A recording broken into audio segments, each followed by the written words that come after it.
The title that was in the email this morning is the title that would have been today had we not spent most of last week on talking about the horrible situation in Israel-Palestine. And that, of course, is crucial to talk about Islam, not necessarily my experiences, but in general, how those of us that work in the interfaith world, some of the differences between what it means to be in touch, especially over text, with Muslims compared to, say, with Christians of different kinds. We're going to continue what we started last week, though. We're not going to go to that topic yet. We'll get to it next week.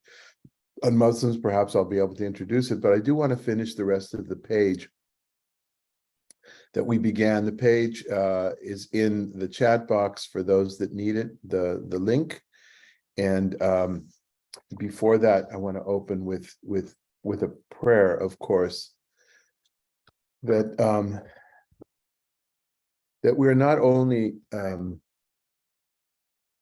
conscious and sensitive towards our fellow Jews in the state of Israel, but we're conscious and to our fellow human beings and the suffering that's involved. And I certainly do not want to talk about what should happen from a military point of view, but from a humanitarian point of view, I want us to pray. I'm not arguing for one set of actions or another. I want us to pray that we continue to have compassion, no matter our feelings of justice, which we call justice, which sometimes is more perhaps revenge than justice, of anger. And I want us to keep a space in our heart, as I mentioned last week in our prayer as well, for compassion for the other.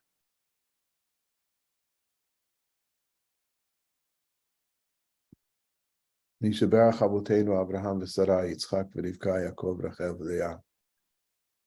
one who blessed and protected our ancestors continue to protect them and bring about eventually the blessings of peace.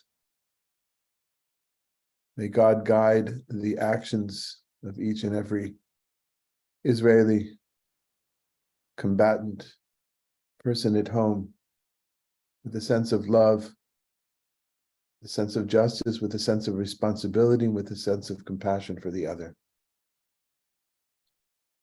May God grant healing to all those who have suffered the shock, the terror, the horror of unspeakable deeds. May God heal their souls as God will heal their bodies. May God send wisdom and knowledge and compassion to all those who are taking care of them. May we all acknowledge in this difficult time that each and every human being has been created in God's image. B'Tselem Elohim. And that acting like God is not so much cutting off the life of another, but bringing life to others.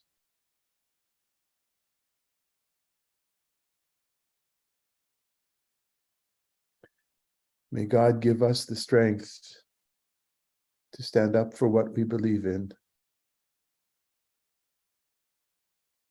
to protect ourselves from undue damage to our souls through overexposure, through insensitivity.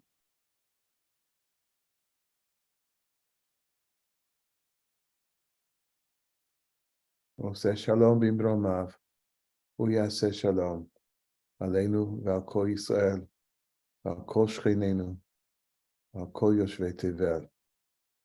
May the one who has brought order into this world, into this creation, and the possibility of peace, show us here down on earth how we might bring about that same order, that same peace, not only for us as a community, for us as Israel, and for all of our neighbors and all inhabitants of this world.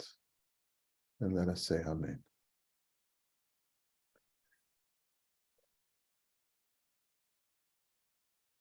I would like to dive into the study now as part of our therapy, if you will,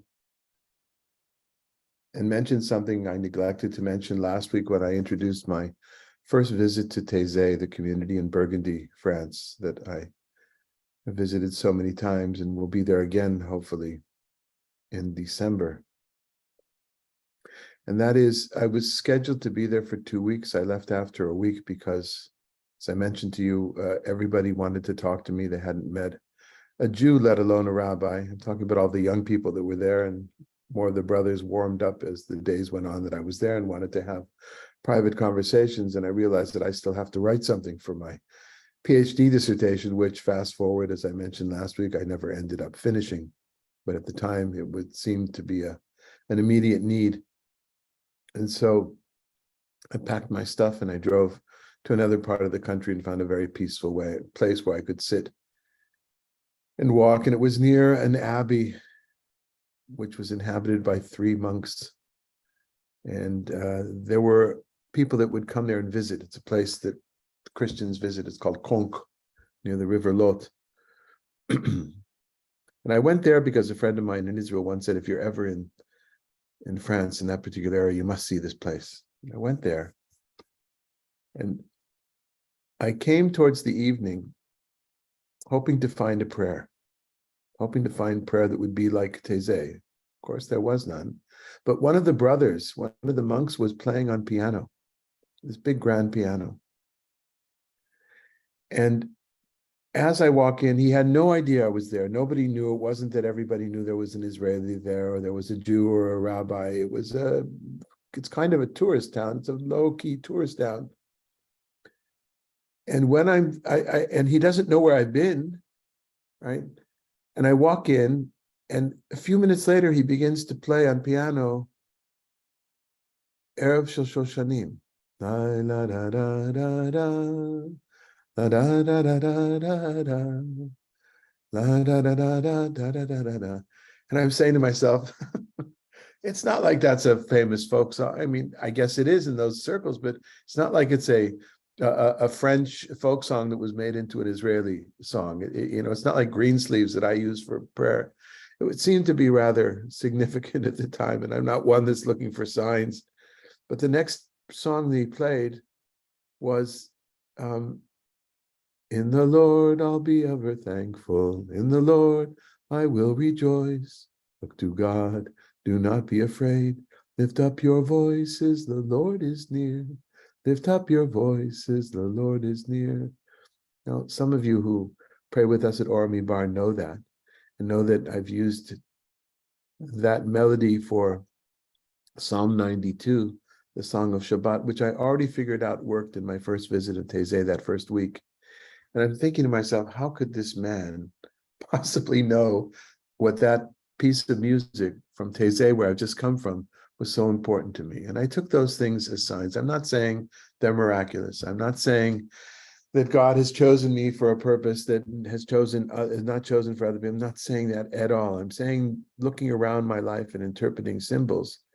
And I understood then that for me, Taizé was going to continue to be an important source of hope, of interfaith dialogue, of learning prayer and music, learning a pluralistic approach to not only to religion, but to Judaism, in my case specifically.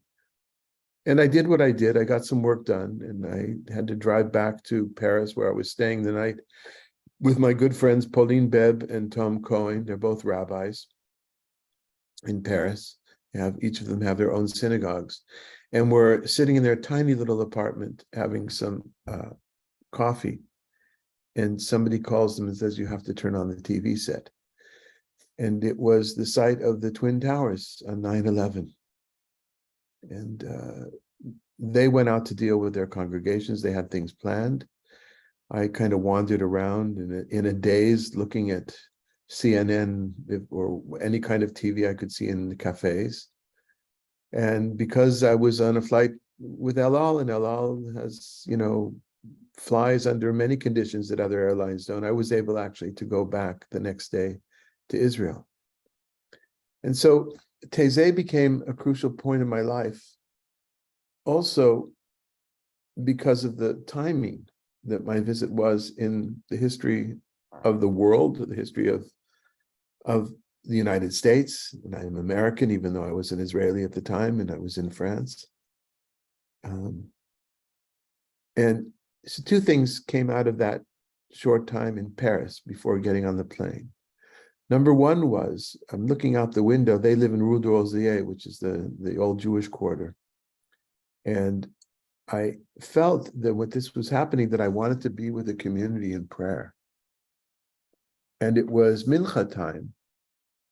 Those that may know, it's the afternoon service, the late afternoon service. And the yeshiva down the block, I could see people were going towards the yeshiva. And I thought to myself, maybe I should go there. But ultra-Orthodox Jews, although I come from that world a little bit, I don't have a great place in my heart for camaraderie, so to speak, especially in this situation. And I even considered canceling my flight, renting another car, and driving down to Taizé, the 3.5, 4 hours, so I could be with the brothers in prayer at that particular time. That's one thing. The next thing, already before I got on the plane, I said to myself, okay, Lazar, this is your direction now. You've stayed away from, I was very active in HIV/AIDS and LGBTQ plus community in the 90s, in my rabbin in the 90s. This was 2001. I'd stayed at the edges of peace activism and interfaith dialogue, not because I wasn't interested, but because I felt I have, my plate is full, and I have a congregation, and I have my own studies. I was in the doctoral program. I had, my plate was full, and I said, okay, now you need to make room for this. And we say in Hebrew, gamarti belibi. I decided in my heart, or I finished it. It was decided, it was finalized. I finalized it in my heart that this would be a main area of action for me. And indeed it became. And that's part of the introduction from last week that I kind of left out in my lack of focus, but very much part of that psalm as well that we looked at, Psalm 117, that I brought to you not only to show that that's an example of music created in one place, sacred music, for the same text in Latin can apply to Hebrew words. And Thomas, I don't know if you were able to see the recording, but you will certainly know the words Laudate omnes gentes, Laudate Dominum, Laudate omnes gentes, Laudate Dominum, which became in Hebrew, Hallelu et Adonai kol goyim, Shabhu kol ha'umim. I said it became in Hebrew, it actually was in Hebrew. It's one of those miraculous little things. Perhaps another sign, again, not woo-woo sign that I'm special and that I'm being directed, personally by God, and it's not my theology. At least it certainly isn't always my theology, but it does let me know that I feel that I'm on the right track in what I'm doing. And so we took a look last week at that psalm and how two very divergent understandings, the Rabbi David Kimchi and St. Paul's letter to the Romans. I don't want to go over that again. For those who would like, you can see yet another interpretation in Augustine, Saint Augustine. But I went back to Israel, and I immediately was in touch with certain people that I knew had those connections. One of the key people in interfaith dialogue in my life, and although he doesn't deal with it so much anymore, is Yossi Klein Halevi, who many of you have heard speak before. Perhaps you know him, you've read his books. He wrote a book called In the Entrance to the Garden of Eden. And I knew about the book because he had been sent to do a piece on me for the Jerusalem Report in 1997, I think, and he spent a whole week with me. And instead of asking me questions and listening to what I had to say, he's a reporter, he's a journalist. Now he's quite famous. At the time he wasn't as famous. He did most of the talking during that week, and I learned a tremendous amount. And he went with me to the Israel AIDS Task Force Memorial that we had organized, and to visit the sick and talking to a gay lesbian community center. He did a lot of things with me in communal work and wrote about it. And I was very flattered.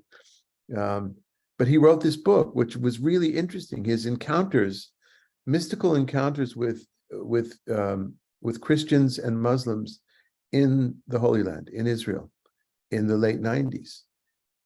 It's a really important book, and most of you have never heard about it, even though you may have heard of other books that he wrote.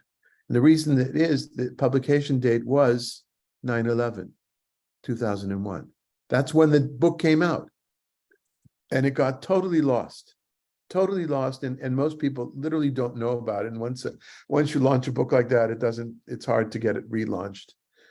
It's a really important book because it shows the commonality that I spoke about last week, the things we have in common and how to build, as Chazan Marsha just wrote, Malim B'Kodesh, to take a secular melody by applying it to a sacred text.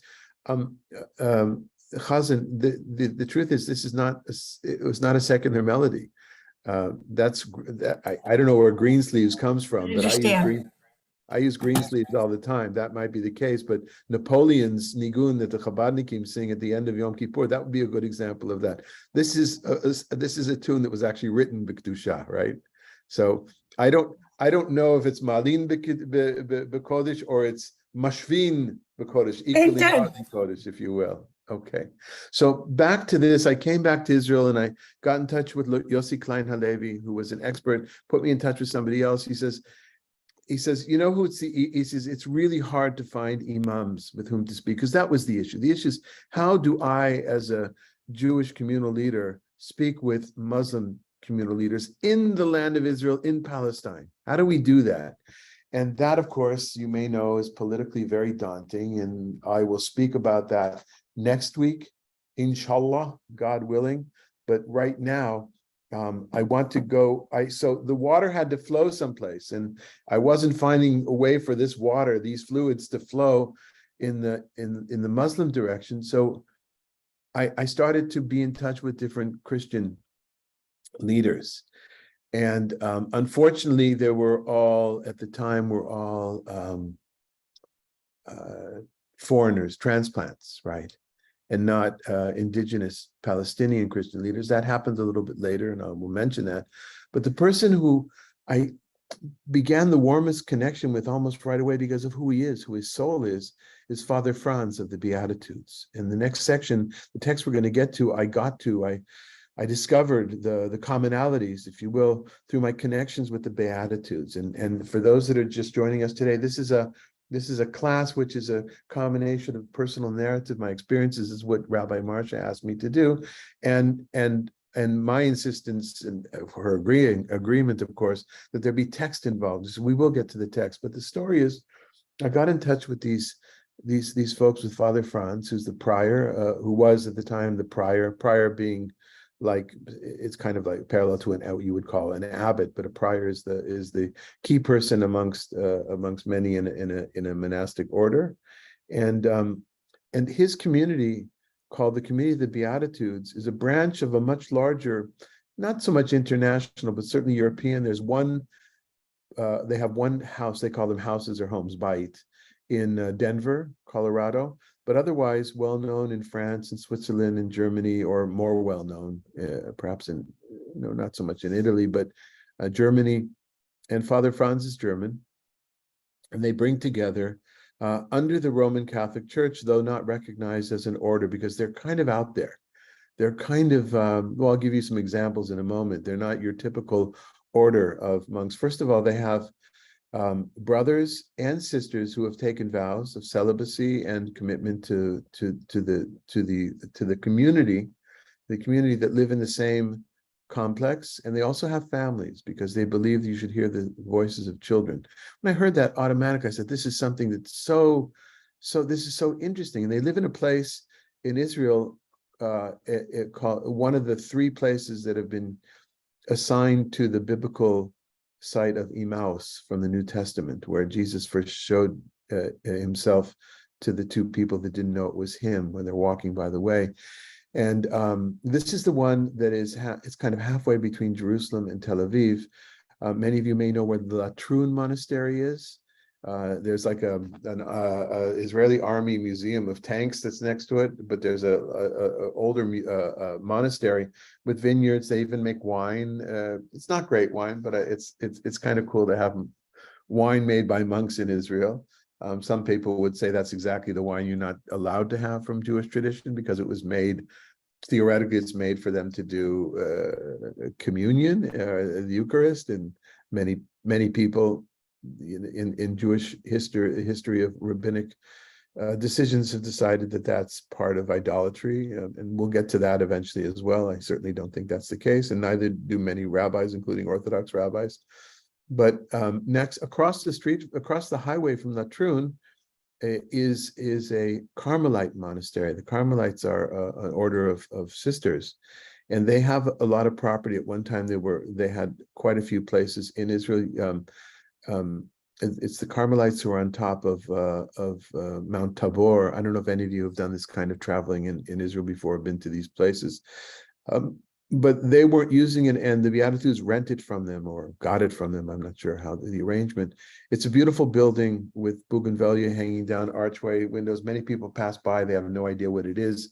And I went there to visit them. I went there for their prayer and to be with them. So here's one of my rules of interfaith engagement is that in the same way that we believe that the world rests on three pillars, on Torah, Avodah, Gimilut Chasadim, on study, on worship or spiritual practice, and the acts of loving kindness or fixing the world.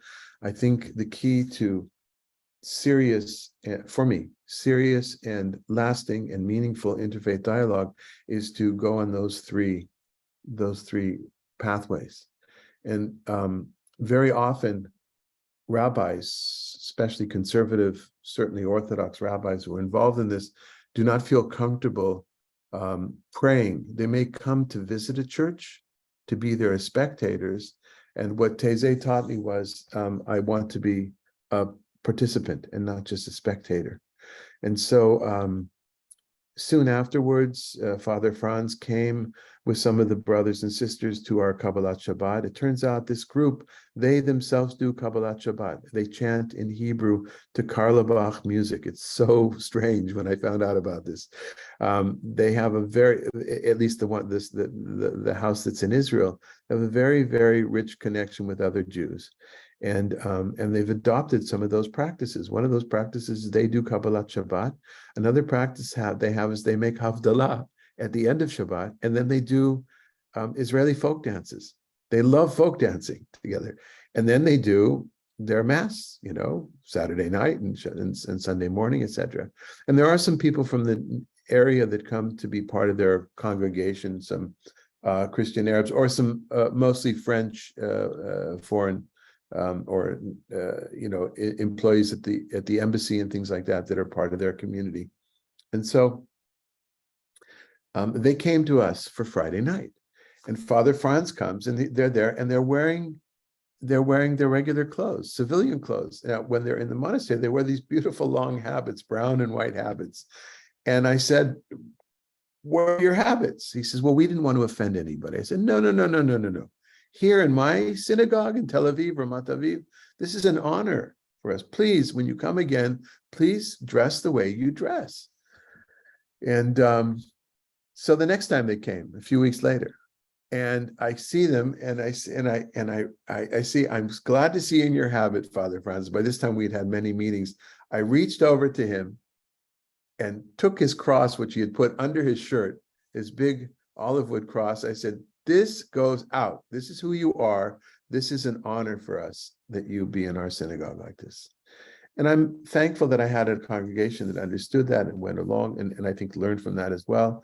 And over the course of 7 years, we did two things. They came to us for many holidays. I can remember once when Purim, I had some American students from the Jewish Theological Seminary that had come to help me read the Megillah. I'm not a good Megillah reader, so they read the Megillah. And they're standing in front and they're organizing and everything. And people are coming into this. We took a big auditorium for the occasion because all the children in the neighborhood would come. And one of them says to the other, "Oh, look at those three in the back. They're dressed up as nuns." And I said, no. They are nuns. They just came in their regular clothes. So we had so many precious prayers experience. I would come with congregants to them. The first year, Sasha came with me, and Sasha had never been. My wife Sasha had never been in a Christian prayer before, in a church. She'd been inside of a church, but never during the prayer time. We came for the midnight mass of Easter, and it's 2.5 hours long, and their liturgy is in French, and they do. I don't know if any of you have been in the Easter liturgy is very long. It's stations, right? And for one of the melodies, they sang that in French. They sang it to this melody. Lai lai lai lai lai la da da da. I lai lai lai lai lai lai la da da da.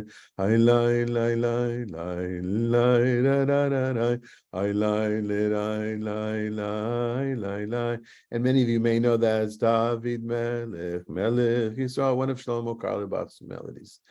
And I wasn't surprised, but Sasha was. And afterwards, we're greeting Father Franz, and he says to Sasha, and Sasha, how did you feel? How did you enjoy your first your first Catholic Mass?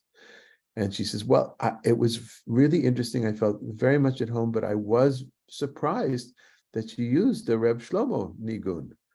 And he says to Sasha, if Rabbi David can steal our music, we can steal his. And that's kind of this is sacred stealing. So here's another one of my rules: is one to pray with the other, but also to engage in sacred theft, perhaps we'll call it. Now, later on, and so I'm not going chronologically, but later on, I learned three important rules from a bishop, not directly, but the rules that were given. Created or first said by Christer Stendahl, who was the bishop at one time, was the bishop of Stockholm, and I learned this when I was in Stockholm, and really kind of the founder or one of the founding people of Jewish Christian dialogue in Europe post-war. A lot of that dialogue revolved around guilt issues on the side of the Christians, demands for justice on the sides of Jews, and I kind of came in with that still being part of the dialogue when I was in Sweden, which I'll talk a little bit about later, perhaps. But for me, became something very, very different. And I learned from him these three rules from his writings. It's one particular article that he wrote about it, or a speech that he gave. 3 rules, and these are guiding rules for me in any kind of intercultural, interfaith, interpersonal. One is to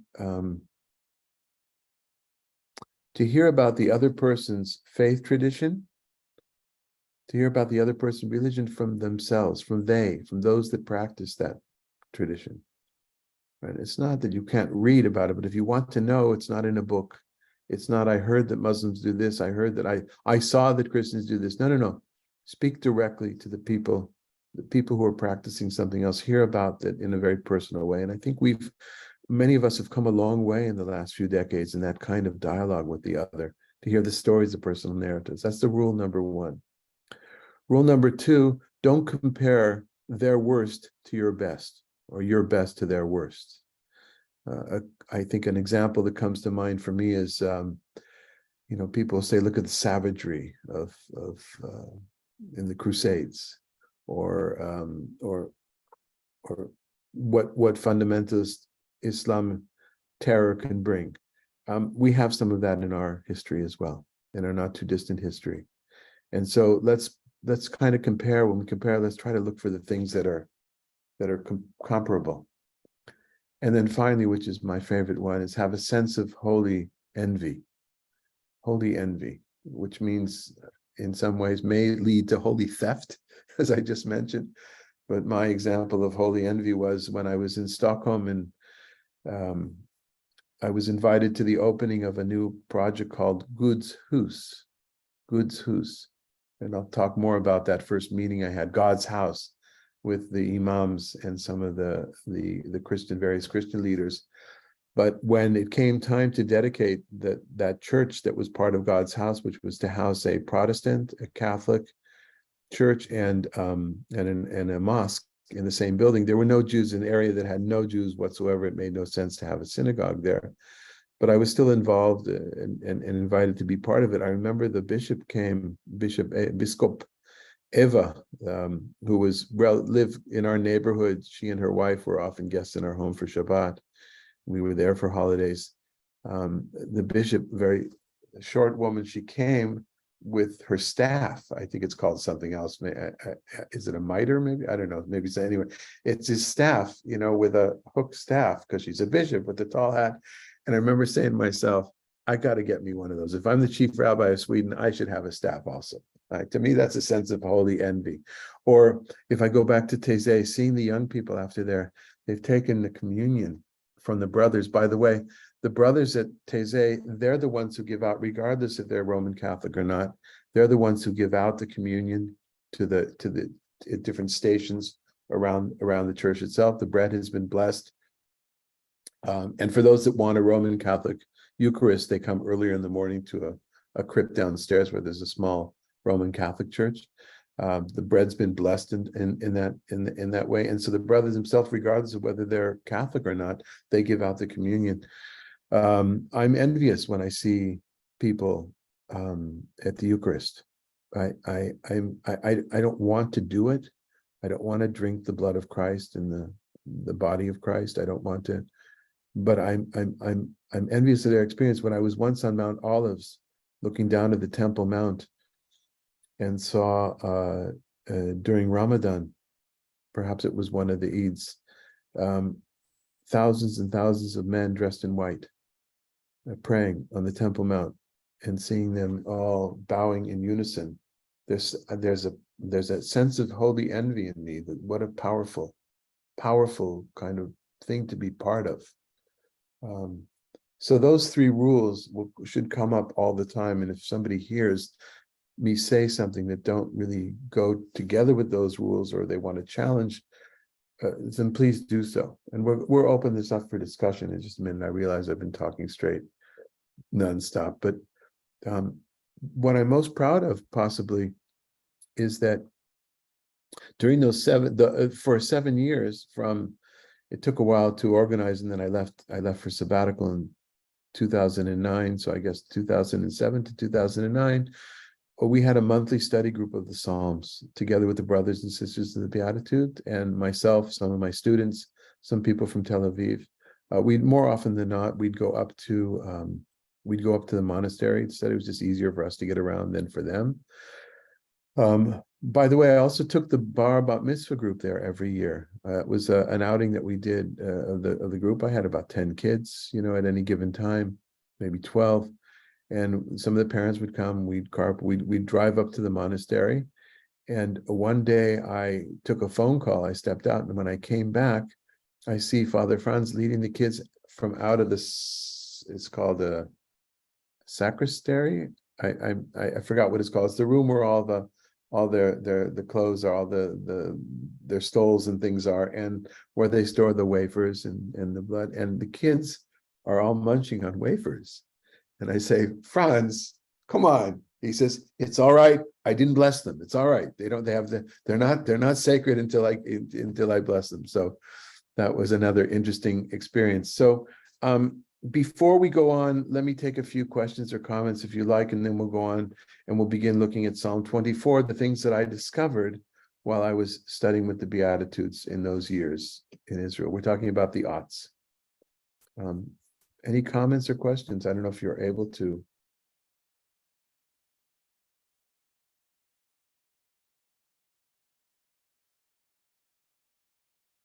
All right, now you should be able to unmute. Does anybody want to say anything?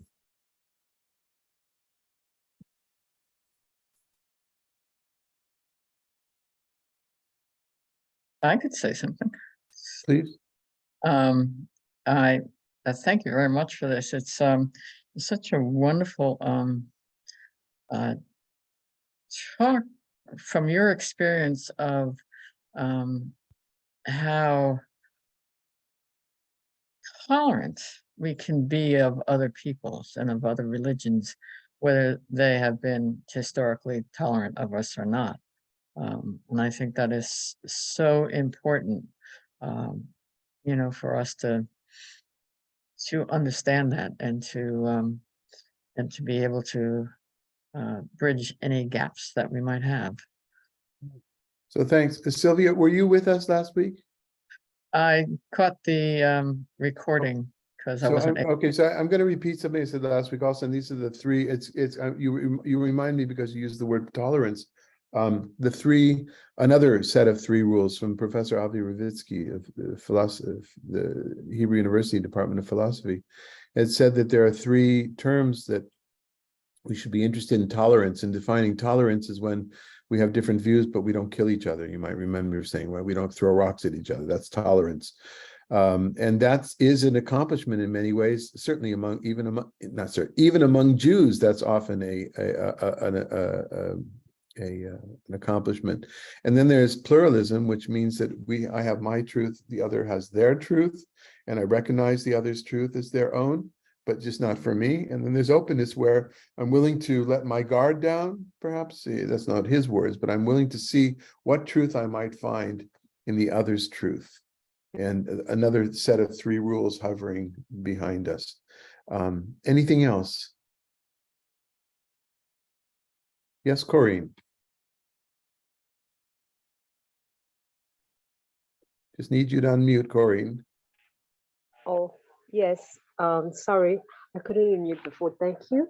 What you said really echoes within me because I come from a Catholic background, and often I heard that some Jewish tune that I'm accustomed to now,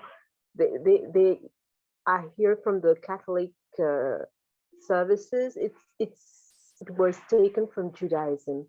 Well, my question is in interfaith. I live in a neighborhood where there is Muslim, there are Christians of different denominations, Buddhists, my next door neighbors, but I'm really scared to kind of open up and talk about the real thing to somebody of Muslim faith. Maybe because of my prejudices, I kind of be embarrassed or either too upfront or too hypocritical, I don't know. But it's hard for me to break the ice, and I want to because I feel I need to open a dialogue, but I don't know how to get started. Could you help? So Corinne, for those of you who don't know, she lives in Mauritius, off the right hand would be the eastern coast of Africa, and is in a very different situation. She's also relatively new to the Jewish tradition, and I mentioned that, Corinne, I feel confident. I hope that was all right that I mentioned it, because that's part of my answer to you, is that one of the ways that I am able to do this kind of work is that I feel so secure in my Judaism, and so immersed in my Judaism.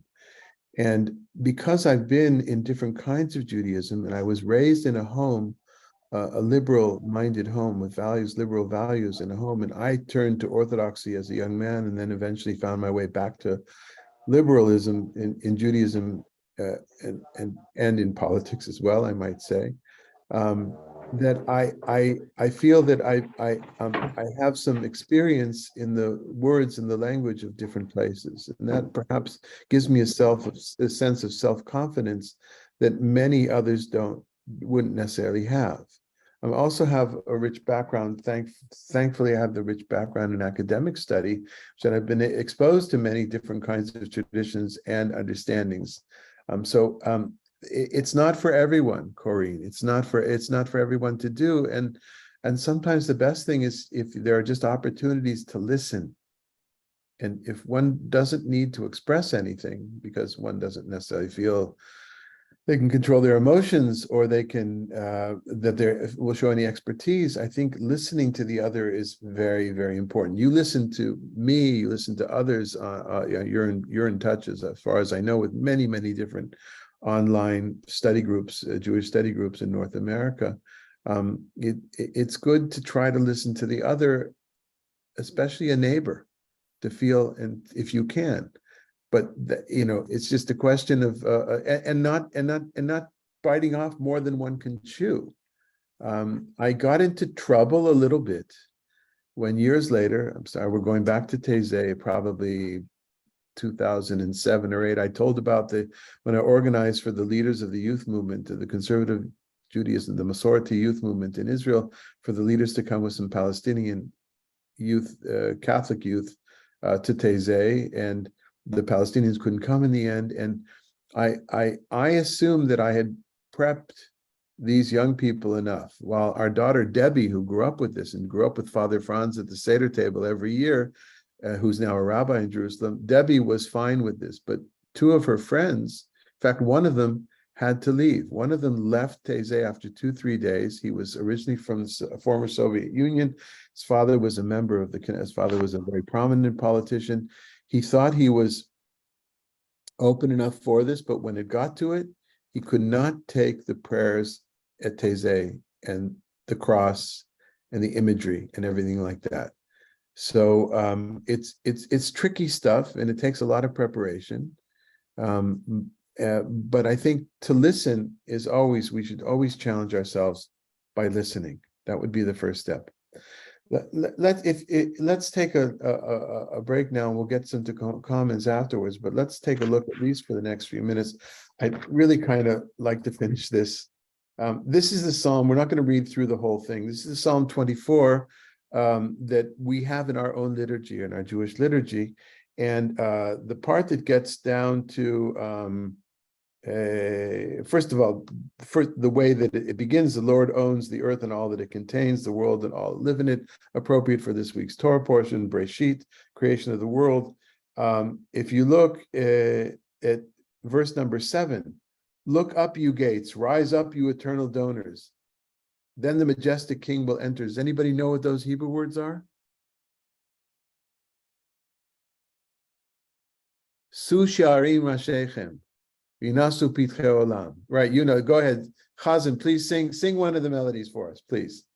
I'll sing one of the, there are two that I'm very familiar with. Se'u sha'arim rashechem ve'use'u pitchei, right. Yavo melech hakavod, mihu ze melech hakavod, Adonai tzvaot shemo, hu melech hakavod selah. Thank you. And of course, the cantor chooses the very cantorial operatic one, known from, my guess is that's Lewandowski. It's choral. It's a choral setting. Yeah. And the one that and I know that from shuls, the one that I grew up with, that especially at weddings and other ceremonies, so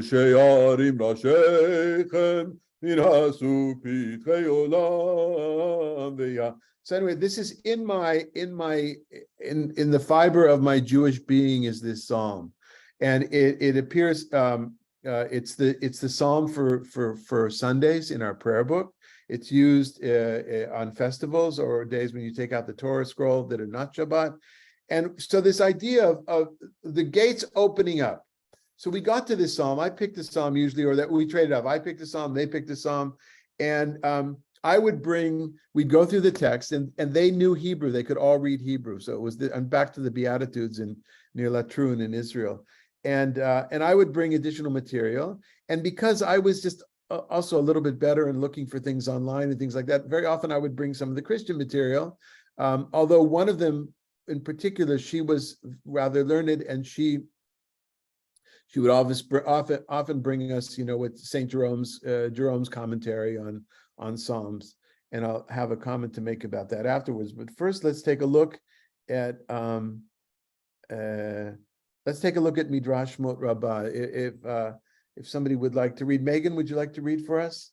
Number 6.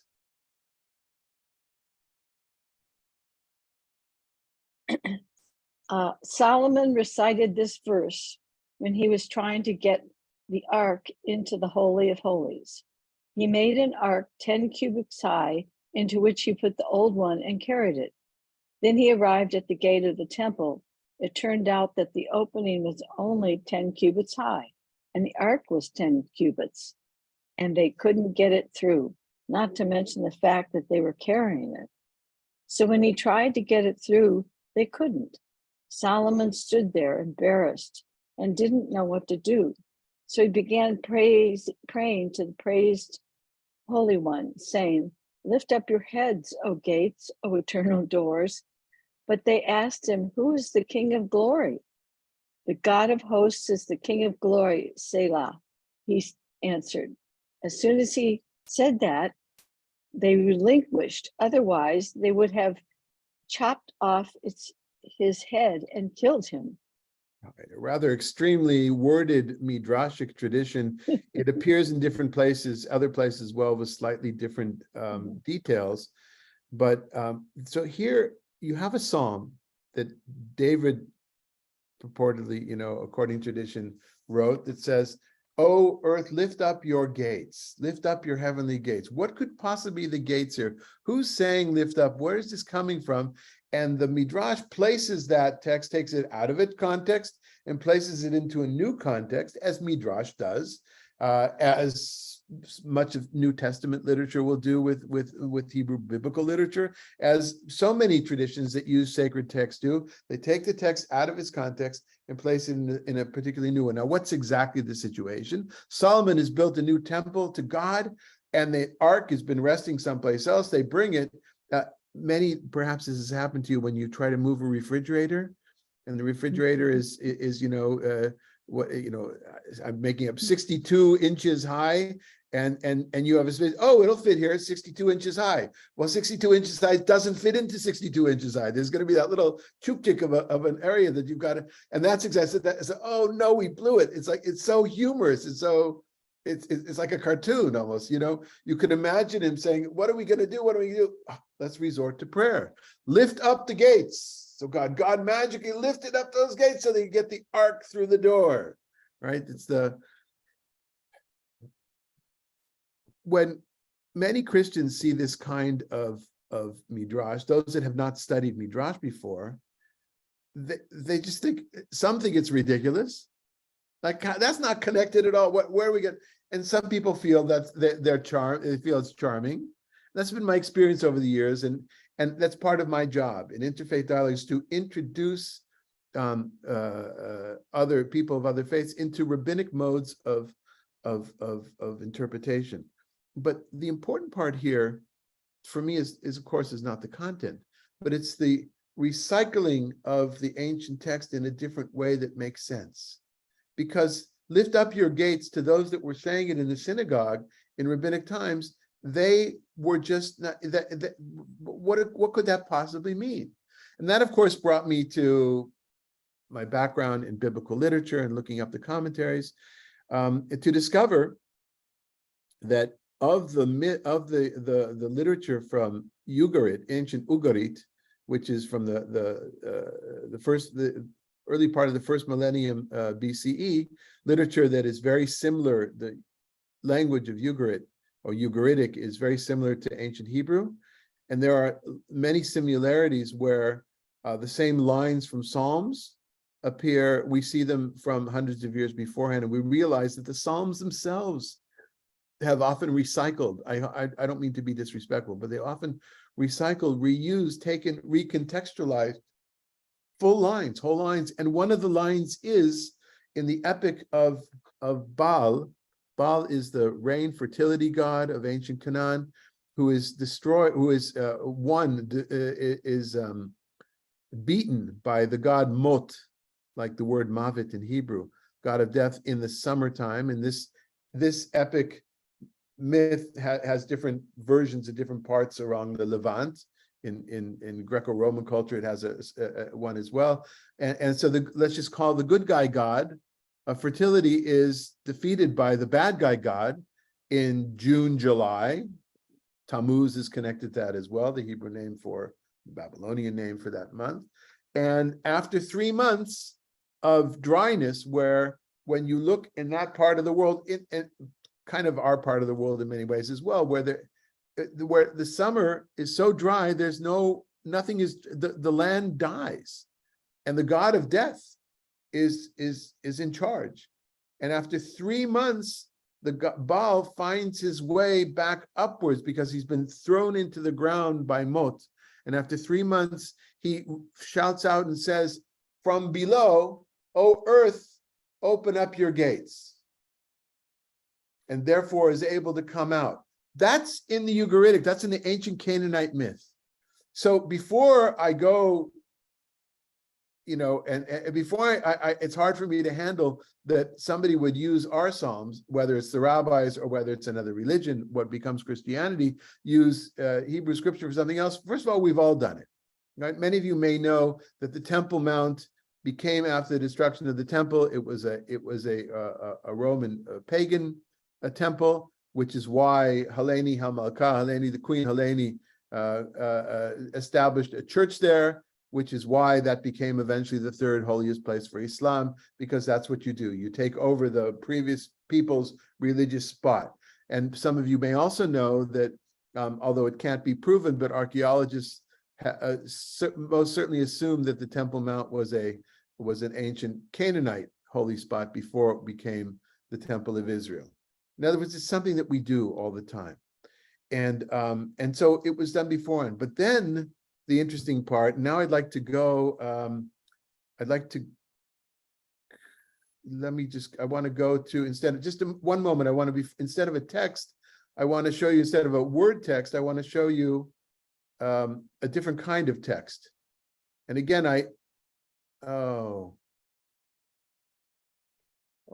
link is no longer, a minute, I'm sorry, give me a second.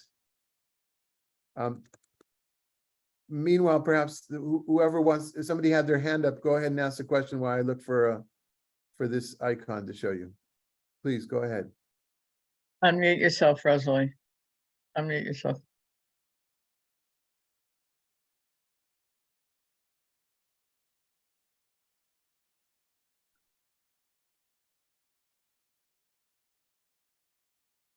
I think we lost her. Something happened. Hopefully she'll get back on. Okay, I'll have an image up in just a moment. I thought for sure that the link would work, but Coming back.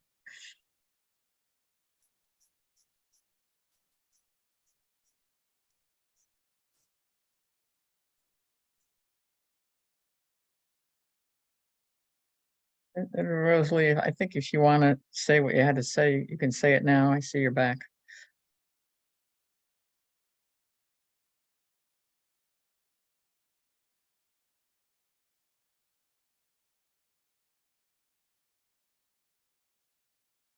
Okay, we'll take the question afterwards.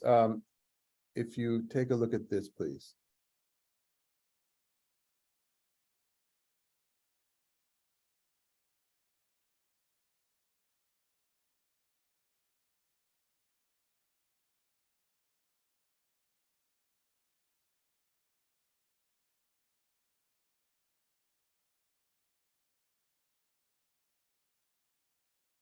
Okay, can you see it? All right, so this is this is from a particular monastery in Lebanon, but it's a common theme. I'm going to have to find another one that we'll have to get this to you, and I don't really know how to get this. There we go. Okay, so anybody care to tell me what we're looking at? Oh, I think we're looking at, at first I thought we were looking at the ascension because of the angels, but maybe not.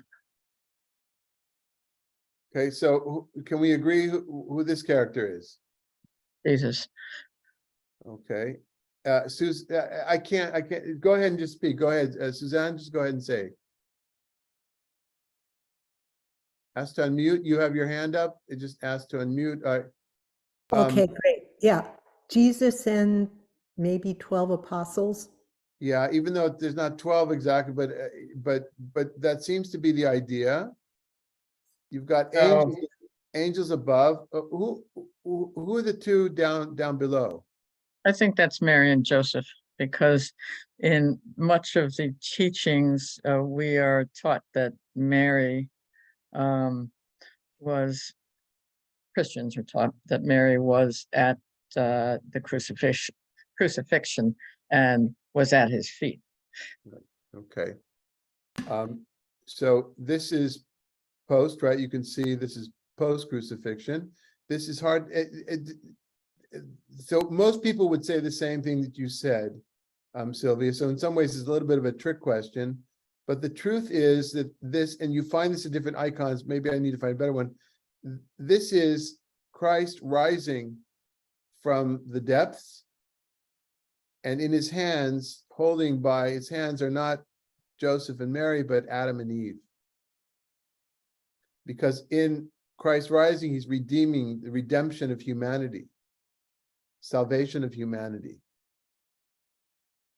Now, the verse, and I chose not to bring the text here, but the verse that is used, it's understood from this is Christ saying from the depths, Su sha'arim rashechem unasu pitro v'isu pitro olam. Right? May the openings of the earth open up for me. May God open those gates coming from below. And the fascinating thing, of course, with this is this brings us full circle back to the ancient Canaanite myth. And if I had to choose which of these make the most sense from a spiritual point of view, now comes the audacity, now comes the spiritual promiscuity that somebody once accused me and Levi Wyman Kelman of, right? If I had to choose any of these, those would make much more sense than the very entertaining and humorous situation where Solomon's stuck with the refrigerator that can't get through the kitchen door. So this is not about what is the truth, the meaning of the text. The meaning of the text is in the Psalms, the way we have it is symbolic. It's symbolic meaning of God's power, because if God created the earth, God can do, and he can raise gates of the entrance of the world. It can mean all sorts of different things, and we could spend, and we did at the time, we could spend many, many weeks just on this psalm. It's a wonderful psalm, but I wanted to give you just that example of how, first of all, we can learn not just from word texts, but also from art. And you've seen that. We've done that. All of us have done that before. I think most of us in other contexts, with me sharing with you the collection, the Gross family collection, but also to be open to understanding why one may make a little bit more sense in different situations. From the time of death, min hametzar karati, as we so said yesterday in Rosh Chodesh, and thought of, from the depths I call out to you, God. There may be we may be able to find some worth in this as well. This is a holy stealing perhaps as well. Rosalie, go ahead. I had never heard of your interpretation or truth or whatever it is about lift up your heads, O ye gates. I always assumed that it meant to let people in to heaven. So this is very interesting, and I like it. I like your interpretation, or whatever it is that you said about carrying the ark. I had never ever, has anyone else heard that? Picking the ark up and it doesn't fit like the refrigerator. Where does that, I mean, that's Jewish. That's Midrash. It's in the Talmud in a slightly different sense. Oh, it is in the Talmud. Yeah, but Okay. Midrash is Talmudic literature, right? It's all from the same first millennium, the Common Era. This is a Midrash Rabbah is a little bit later, but yeah. It's not medieval, it's pre-medieval. But the Catholics sing it as letting themselves into, please God, let us into heaven. Is that a statement or a question? It's a question. I don't know. I don't remember. One of the things we learned from that, and I didn't take copulous notes and all this, right? I mean, I didn't imagine that I would be speaking about this to a group in Orange County and other places 20 years later. But a few things came out of this, Rosalie, and so this is a good time to talk about these ongoing conversations I had these study groups that we did, my students and members of my congregation in Ramat Aviv and the brothers and sisters of the Beatitudes, is number one, is that we found a few things that are different. Besides this kind of these fantastic, sometimes humorous commentaries in rabbinic writings, as opposed to the far more serious writings of the church fathers from the same period of time.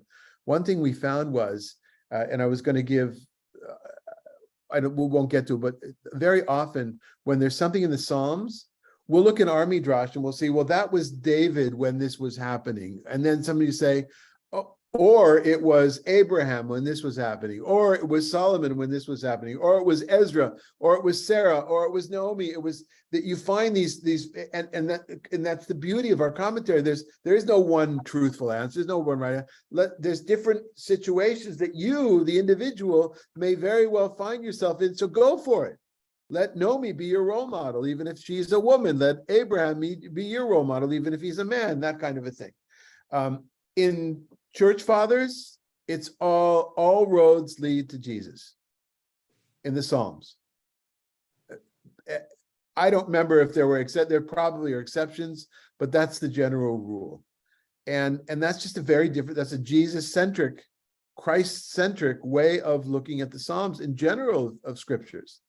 And so that's a difference to be aware of, not to criticize necessarily, but to be aware of and find and try to say, so what does that mean?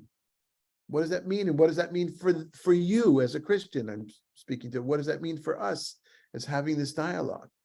But yeah, those are some of the things that come up. Another thing we did, we always began with where does the Psalm feature in our liturgy? And one of the things I found out was the more important, and somebody's probably studied this in an academic way. I didn't, but this is my what's it called? Not academic, but experience. My thesis? No, the opposite. no. Just from Oh, experience. it begins with an E. Okay.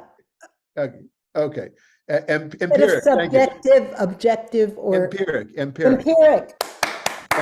Thank you. So my empirical study or knowledge tells me that this is that the Psalms that are super key Psalms for Christianity, for Christology, are nowhere to be found in Jewish liturgy, on regular liturgy. Of course, there are people that say every Psalm, and some people have a weekly, a monthly, the order that they do every day. They'll say Psalms, they're constantly using that in a liturgical fashion. But in the prayer book itself, not all 150 Psalms are used. Lines are used from them in so many different things that we don't recognize as Psalms, like the Shmoneh Esrei, like all of the prayers for the High Holy Days, right? Tons of Psalms. But a Psalm, it seems to me that Psalms that are central to Christian theology were kind of avoided, and that would be my thesis, but that's what I saw empirically that would have to be studied seriously. Other comments or questions?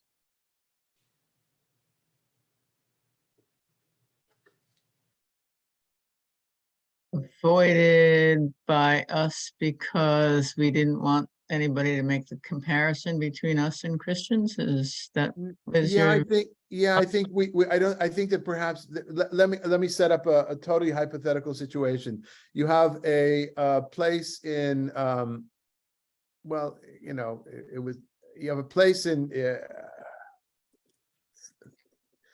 the liturgy wasn't established so early, but let's say there's a place in the 2nd century in the diaspora where there's a synagogue which are of Christ believers in Christ, and there's another synagogue which do not accept Christ, and they're using that psalm, and somebody comes there for a bar mitzvah and they hear that psalm, and a psalm that they use in their prayer, and they just heard a sermon on that psalm which connected it intrinsically to Christ, then it becomes a problematic one, right?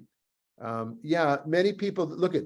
I remember when I was in high school, I think we found out, somebody discovered that Ein Keloheinu, Ein Kadonenu is a hymn it's music from the German church, right? And it was, and some of the people said, well, we shouldn't be singing it. It's treif because it's a Christian melody, right? Or I was at Camp Ramah once. I was just there in that spot yesterday for a bar mitzvah, and one of the counselors were leading, did something about the 10 Commandments for the kids, and they used the melody of on the first day of Christmas, something like that. And there was somebody visiting there who stood up and said, "You can't. It's treif. You can't use a melody from Christmas for what's wrong with you people? Where are the educators?" Something like that, right? So I would say, my whole message here is that we can do it and we do it, but I recognize in the past that it's been more problematic. Anything else before we go? I again, not terribly focused, not nearly as focused as our regular study, but. Well, I would say, unless somebody else has something to say, thank you so much, Rabbi. This has been a really fascinating class.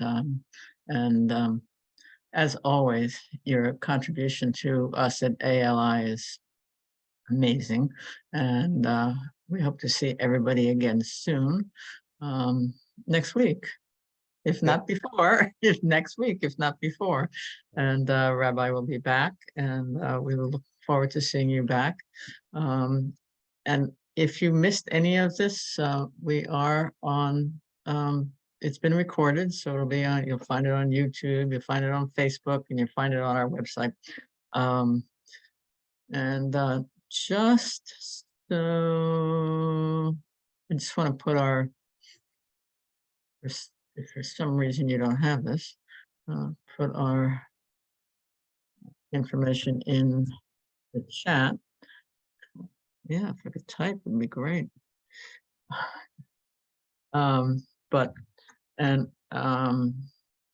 We do also, I just want to say, which I'm not very good at saying these kind of things, but I'm gonna. We do not want anybody to miss anything because of constraints with money, but if you would like to, if you would like to,